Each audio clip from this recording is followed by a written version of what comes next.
ایک غریب آدمی کو قرض کی ضرورت پڑ گئی، 1000 دینار چاہیے۔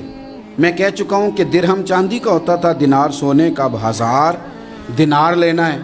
تو جس بندے سے اس نے کہا، اگرچہ وہ نیک بندہ تھا، اس نے کہا یار 1000 دینار دے دو، تو کہنے لگا کوئی گواہ ہے تیرے پاس؟ وہ کہنے لگا غریبوں کا گواہ کون ہوتا ہے؟ ہاں ایک گواہ ہے۔ کہا کون؟ کہا میرا رب، وہ تیرے اور میرے بیچ گواہ ہے۔ اس نے کہا کوئی کفیل، اگر تو پیسے نہ دے سکے تو وہ بعد میں دے دے، یا تجھے کچھ ہو جائے تو وہ دے دے۔ اس نے کہا کفیل بھی میرا اللہ ہی ہے، میرے پاس اگر ہے تو رب کریم کا نام ہے، اگر اعتماد کر سکتا ہے تو کر لے۔ بندہ نیک تھا، اس نے کہا رب کے نام پہ، رب کی کفالت پہ، اللہ کو گواہ بنا کے میں تیار ہوں تجھے 1000 دینے کو۔ اس نے 1000 دینار دے دیا، وقت واپسی کا طے ہو گیا۔ وہ چلا گیا پیسے لے کے۔ اس نے پوری محنت کی کہ میں نے وقت پہ پیسے لوٹانے، پوری محنت بھی کر لی، اللہ نے مدد بھی کر دی، پیسے بھی اس تاریخ کو اسے مل گئے۔ بعض لوگوں کا تو لوٹانے کا دل ہی نہیں نہ ہوتا۔ فرمایا حدیث پاک میں کہ تو لوٹانے کا ارادہ کر، رب تیری مدد بھی فرمائے گا۔ لیکن یہاں بہت سارے لوگ کہتے ہیں خیر ہے، ارادہ ہی نہیں، تو پھر جس طرح کا بندے کا گمان ہو رب بھی اسی طرح کا معاملہ فرماتا ہے۔ اس نے پیسے جمع بھی کر لیے اور واپس دینے کو تیار بھی ہو گیا، لیکن رستہ بحری جہاز کا تھا، کشتی کا تھا، دریا کے رستے واپس آنا تھا۔ اب وہ جب آ گیا دریا کے کنارے تو بڑی کوشش کی، پر وہاں اسے کوئی کشتی نہیں ملی۔ وقت پہ پیسے لوٹانے ہیں، سفر کرنا ہے، اب سواری میسر نہیں ہے۔ سوچ سوچ کے پریشان تھا کہ میں نے تو اللہ کے نام پہ لیے۔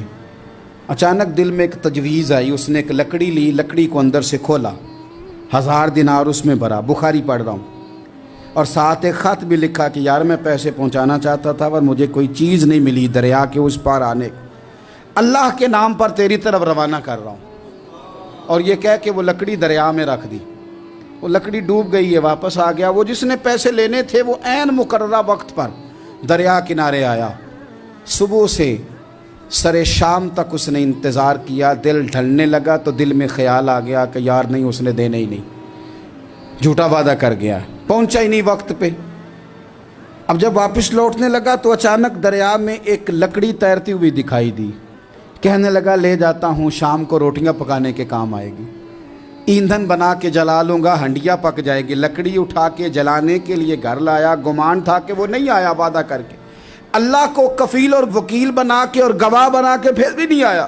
لکڑی لے کے گھر گیا، بخاری ہے، اور جب اس کو چیرا نہ کہ میں اس کی آگ جلاؤں گا، کھولا تو اندر سے 1000 دینار بھی نکل آیا، خط بھی نکل آیا۔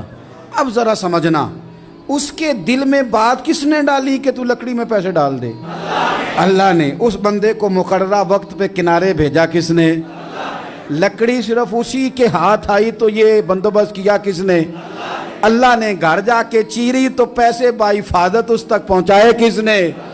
تو پھر ہمیں بھی توجہ اللہ کی جانب ہی کرنی چاہیے، ہمارے پہ دل کی توجہ رب کی طرف ہی ہونی چاہیے نا، ہمیں ادھر ادھر جانے کی، دیکھنے کی، بندوں پر غور کرنے کی ضرورت کیا ہے؟ وہ پیسے پہنچ گئے، یہ وہاں اپنی جگہ پہ پریشان تھا، اس نے 1000 دینار اور جمع کیا۔ پھر دوبارہ ایک دن دریا کنارے آیا، کشتی مل گئی، بیٹھ کے اپنے اس بھائی کے پاس آیا، کہنے لگا دیکھنا مجھ پر بدگمان نہ ہونا، پیسے اس تاریخ کو بھی جمع کر لیے تھے، دریا پہ آیا تھا پر کشتی نہیں ملی تھی، پھر میں نے نا لکڑی میں ڈال کے خط ڈال کے تیری طرف بھیج بھی دیے تھے، لیکن آج میں پھر لے کے آ گیا ہوں۔ وہ کہنے لگا خوش ہو جا، جس رب کو تو نے میرا اور اپنا گواہ بنایا تھا اس رب نے میرے تک پہنچا بھی دیے ہیں۔